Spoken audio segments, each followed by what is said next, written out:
السلام علیکم، میرا نام ہے ذیشان عثمانی۔ رات کو میری ملاقات میرے دوست سے ہو گئی، عبداللہ سے۔ اس نے مجھے بڑی سنائی۔ اس نے بولا کیا مصیبت ہے، چلو چلو سیدھی سے بات کرتے رہتے ہو، کوئی اللہ رسول کا نام لوگ، اچھی بات بھی کر لیا کرو۔ تو میں نے سوچا آپ کو ایک ویڈیو بنا کے آپ سے کچھ باتیں عرض کرتا ہوں۔ یہ ویڈیو اس سیریز کی تمام ویڈیو میں سب سے زیادہ اہم ہے، میری بات مان لیجئے۔ یہ ویڈیو اس پوری سیریز کی سب سے زیادہ اہم ویڈیو ہے۔ آپ یہ 200 ممالک کی سیریز کی کوئی ویڈیو نہیں دیکھتے اور یہ ویڈیو دیکھ کے اس پہ عمل کر لیتے ہیں تو یقین کیجئے زندگی میں بہت فائدہ ہوگا۔ اس ویڈیو کا نام ہے چلو چلو دعا مانگیں۔ دعا جو ہے نا، وہ مومن کا ہتھیار ہے۔ جب آپ کے پاس کچھ بھی نہیں ہونا، بالکل ڈیفینس لیس ہو جائیں، بے بس ہو جائیں، تو دعا مانگ لیا کریں۔ اللہ تعالیٰ سے عرض کر دیا کریں، اللہ تعالیٰ سے ریکویسٹ کر لیا کریں، اللہ سبحانہ و تعالیٰ کو بتا دیا کریں زندگی میں کیا چل رہا ہے۔ وہ میرا ایک دوست ہے عبداللہ، میں نے اس سے پوچھا یہ پوری دنیا تیرے لیے اتنی آسان کیسے ہو گئی نا؟ پاکستانی پاسپورٹ تیرے پاس ہے، پاکستانی پاسپورٹ پہ تو کہیں کا ویزا نہیں ملتا، تو وہ کوئی 124-25 ملک گھوم چکا ہے اور باقی تو گھومتا رہتا ہے، تیرا ویزا بھی ریجیکٹ نہیں ہوتا، ہوا کیا؟ تو کہنے لگا بھائی بس سب کچھ ایک دعا کے چکر میں ہو گیا۔ میں کہا وہ کیسے؟ تو کہنے لگا کہ پاکستان میں ایران کے اندر کتابوں کا میلہ لگا ہوا تھا، ویزا اپلائی کر رہا تھا، ایک دوست سے بات کی، وہ ورک شاپ میں میرے ساتھ تھے NSW کے اندر، تو انہوں نے میٹنگ کروا دی ایرانین کونسلیٹ کے اندر، تو کونسلیٹ کا ان پرمٹ مل گیا، تو میں گاڑی لے کے وہاں جو ڈپلومیٹک انکلیو ہے اسلام آباد کے اندر وہاں پر گیا۔ ابھی میں ایران کونسلیٹ میں جا ہی رہا تھا کہ باہر ایک شلوار قمیض بندہ کھڑا تھا، اس نے اشارے سے بڑی بدتمیزی سے بلایا، تو عبداللہ کو ویسی بدتمیزی پسند نہیں ہے، تو خیر اس نے اس کو اگنور کر دیا کہ پتہ نہیں کون سا بندہ ہے، کیوں بلا رہا ہے، تو نہیں گیا وہ، خیر ایمبیسی کے اندر چلا گیا۔ وہاں سے جب باہر نکلا تو پھر اس نے اشارہ کر کے بلایا، تو اس نے سنی کر دی کہ بھائی کسی کے بلانے پہ میں کیوں رکوں، کون بندہ ہے، مجھے کیا پتا کیوں بلا رہا ہے۔ وہ گاڑی لے کے آگے چلا گیا، تھوڑا آگے گیا تو پیچھے سے ایک گاڑی آئی، دو گاڑی آئی، ایک اسکوٹر آئی، دو اسکوٹر آئی، وہ سب کے سب آئے، گاڑی اس کو روکی بیچ ڈپلومیٹک انکلیو کے اوپر، اسے گربان پکڑ کے باہر نکالا اور بڑی سی موٹی سی ماں کی گالی دی۔ بعد میں انہوں نے بتایا کہ جی ہم ایجنسی والے لوگ ہیں اور آپ کیوں گئے تھے اور کس سے ملے تھے اور کس نے انٹرویو کیا تھا اور کیا کیا تھا، کیا نہیں کیا تھا، کیا کچھ کر کے خیر انہوں نے اس کو چھوڑ دیا۔ لیکن اس گالی کا اثر اس کے دل پہ بہت زیادہ پڑا۔ اس نے بولا یار یہ کیا بدتمیزی ہے، حلال کام کرنے گیا ہوں، غلط کام نہیں کیا، اور اگر اپنے کوئی بات کرنی ہے تو آپ آئیں، وردی پہن کر آئیں، اپنی شناخت دکھائیں، یہ کیا بدتمیزی ہے، اور آپ نے ڈپلومیٹک انکلیو کے اوپر گن تان لی میرے اوپر سے اپنی ماں کی گالی بھی دی، گالی کس خوشی میں دی، میں نے کون سا کرائم کیا ہے؟ تو دل اس کا بڑا دکھا، کہہ رہا میں گھر پر آیا، میں نے دعا کی، میں کہا اللہ سبحانہ و تعالیٰ اگر تو اس ملک کے اوپر میں عذاب ہونا تو یہ عذاب اس ملک پہ سے ہٹا لے، اور اگر تم اس ملک کے لیے نعمت ہونا تو ان سے یہ نعمت چھین لے۔ کہہ رہا میں رات بھر روتا رہا، لیکن وہ دن اور آج کا دن ہے میرا ویزا کہیں کا ریجیکٹ نہیں ہوا۔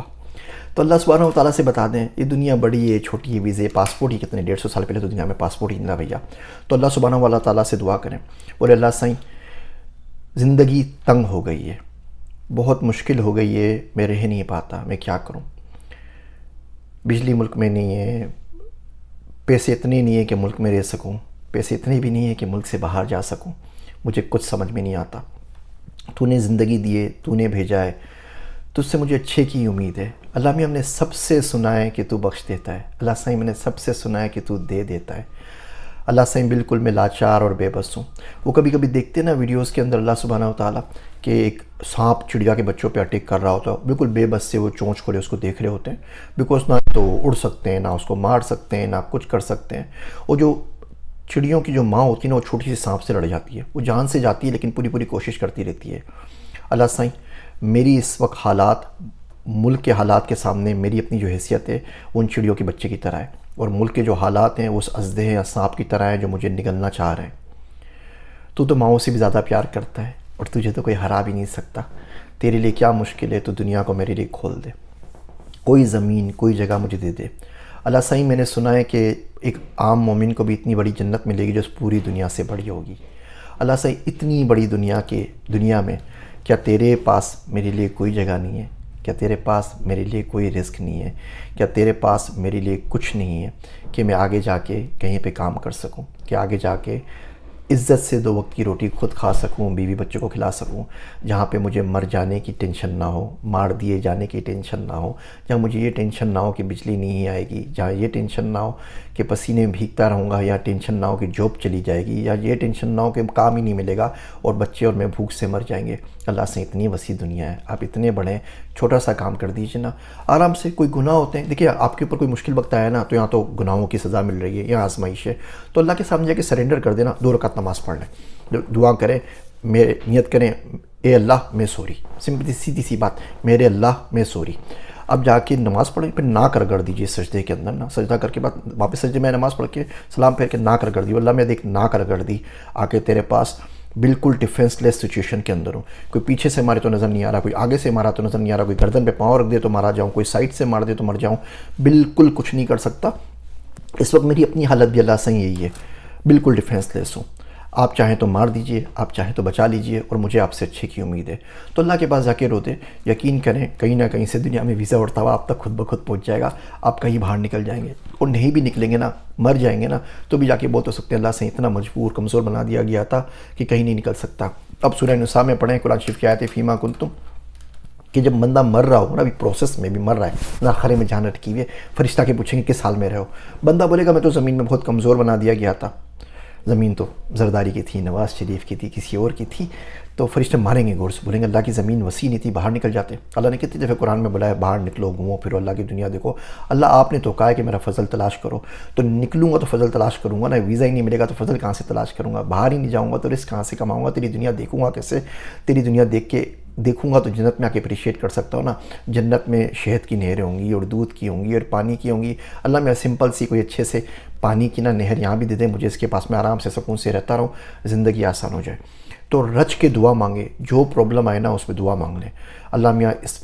کن لوگوں کے مجھے حوالے کرا، طائف والی دعا پڑھے نا، وہ حزب العظم کتاب بتاتا ہوں اس میں لکھی ہوئی ہے، طائف والا دعا پڑھ لیجئے کہ اللہ میاں تو مجھے کن لوگوں کے حوالے کر دیتا ہے، وہ تاکہ مجھ پہ ظلم کریں، وہ تاکہ میرا بیڑا غرق کرے، اللہ سے میرے لیے آسانی کر دے۔ تو دعا رچ کے مانگے، یہ دعا مانگنی آپ کو آ گئی نا تو یقین کیجئے ملک پاکستان آپ کے لیے جنت بن جائے گا، آپ کو کہیں جانے کی ضرورت نہیں پڑے گی۔ سمپل سی میں آپ کو بات بتاؤں، رات کو سوتے ہیں نا تو کوئی وضو نہیں کیا، کوئی غسل نہیں کیا، چادر منہ کے اوپر لے لیجئے، اور چادر منہ پہ رہنے کے بعد نہ میں کوئی سٹوری سنائیں، جیسے آپ دوست سے بات کرتے ہیں، اللہ سے یو نو واٹ ہیپن، صبح میں اٹھا، ناشتہ کیا، پھر لائٹ چلی گئی، پھر کام پہ جانا تھا، کام نہیں ہوا، پھر جاب کا انٹرویو دینا تھا وہ نہیں ملا، پھر میں ادھر دہاڑی کے لیے گیا، پھر میں نے اس سے بات کی، پھر میں نے بیٹھ کے یوٹیوب کا چینل دیکھا، پھر میں سوچنے لگا کہ مجھ سے باہر جانا چاہ لیکن جا نہیں پاتا، میرے پاس وسائل نہیں ہے، تو کرم کر دے۔ تو اللہ بڑا کرم کرتا ہے، دعا مانگتے رہا کریں، اللہ بولتا ہے میری حمد بیان کرو، نماز پڑھتے ہیں رکوع سجدے میں سبحان رب الاعلیٰ سبحان العظیم پڑھتے ہیں تو اس میں وبی حمدی کا اضافہ کر لیں، سبحان رب الاعلیٰ وبی حمدی سبحان رب العظیم وبی حمدی، آپ دیکھیں گے کہ کوئی بھی اگر قرض آپ کے اوپر ہے وہ کس تیزی سے اترے گا اور رزق کس طرح برسے گا۔ باوضو رہیں، نماز پڑھتے رہیں، درود شریف پڑھتے رہیں، استغفار پڑھتے رہیں، دعا مانگتے رہیں، جتنا فائدہ آپ کو اس دعا سے ہوگا نا ملک سے باہر جانے کے لیے یقین کریں کہیں سے نہیں ہوگا۔ دعا کریں اور پھر عمل بھی کریں نا، اونٹ کو باندھتے ہیں پھر دعا کرتے ہیں نا، دعا کریں ساتھ میں عمل کریں، کوئی اسکل سیکھیں۔ گفتگو پبلیکیشنز پہ ہم نے ساری کتابیں لکھ دی ہیں، جو 50 ہزار ڈالر کے کورس ہیں نا وہ آپ کو 800-900 روپے کی کتاب کے اندر مل جاتے ہیں، وہ پڑھ لیجئے۔ اس کے بعد ہم اپنی ویزا کی ویب سائٹ بھی لانچ کر رہے ہیں، لیکن دعا سے زیادہ قریب ترین حل آپ کو کوئی نہیں ملے گا، دعا سے زیادہ فاسٹسٹ راستہ آپ کو کوئی نہیں ملے گا۔ ہر وقت اللہ سے بولتے رہا کریں، بات کرتے رہا کریں، یوں سمجھا کریں کہ اللہ میاں کو فون لگا دیا ہے اور جیب میں پڑا ہوا ہے 24/7 وہ آن ہے۔ تو کسی کو اگر محبت ہو جائے نا اور وہ فون رکھ کے کبھی بھی چھوڑ دیتا ہے، بندہ کام کر رہا ہے تو پتہ ہے کہ یار سامنے والا ہے، سامنے والی میری بات سن رہی ہے، میری آہیں سن رہی ہے، میری سانسیں سن رہی ہیں، جنہوں نے محبت کی تھی نا ان سے پوچھا کریں، بڑا فائدے کے لوگ ہوتے ہیں۔ تو اس طرح بس اللہ میاں کے ساتھ فون لگا کے چھوڑ دیجیے اور پورے دن کی رودات سنا دیا کریں۔ میرا دوست عبداللہ وہ کہتا ہے کہ مسئلہ دسترس سے باہر ہے، میں تجھے بھولنے سے قاصر ہوں۔ امید کرتا ہوں چلو کی سیریز میں جب آپ ساری ویڈیوز دیکھیں گے تو اس کو ضرور دیکھیں گے، یا باقی چیزوں پہ کام کریں گے تو اس پہ ضرور کام کریں گے۔ میرے واسطے دعا کیجیے گا۔ میں ہوں آپ سب کا ذیشان عثمانی۔